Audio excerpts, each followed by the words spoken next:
এইখান থেকে যাবো না কেন আল্লাহ নবীকে চিনি, আমার নবীকে চিনি।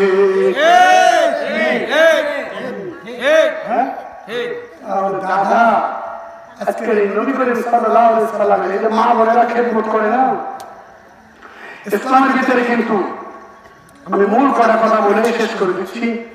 ইসলামের ভিতরে কিন্তু মা বোনদের কিন্তু খেদমত বেশি, ঠিক না বেটি?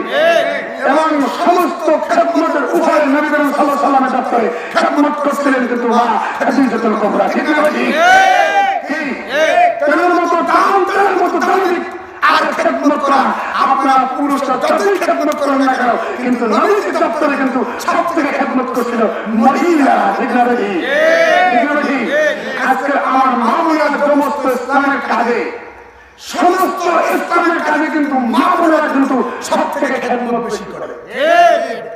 আপনার বাড়িতে যাবেন, আপনি টাকা না দিলেও কিন্তু মা বোনেরা অন্তত ওরা মুষ্টি চাল থাকলে এটা দিল। আমার হুজুর বা এই মুষ্টি চাল দিয়ে কিন্তু এই দরবার করছেন, এই মুষ্টি চাল দিয়ে চাকরির বাড়ি হয়েছে, এই মুষ্টি চাল দিয়ে চাকরির বাড়ি মাদ্রাসা হয়েছে, এই মুষ্টি চাল দিয়ে কিন্তু মসজিদ হয়েছে। আগে কিন্তু মুষ্টি চাল ছিল বাড়িতে বাড়িতে, এখন কিন্তু মুষ্টি চালের পেয়ালা বন্ধ হয়ে গেছে। এখন ডিজিটাল, বড়রা ডিজিটাল, মামুনেরা ডিজিটাল, পরিবার ডিজিটাল, সব ডিজিটালের কারণে এখন কিন্তু ওই মুষ্টি চালটা রাখা হয় না।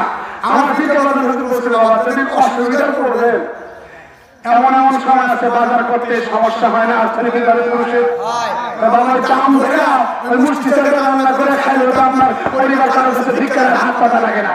ইসলামে কিন্তু কোনো ভিক্ষা করা নাই, কিন্তু মামি একটা পচায় দিয়ে আপনি মেরে বাজারে আল্লাহ রাস্তে দেন, আল্লাহ রাস্তে একটা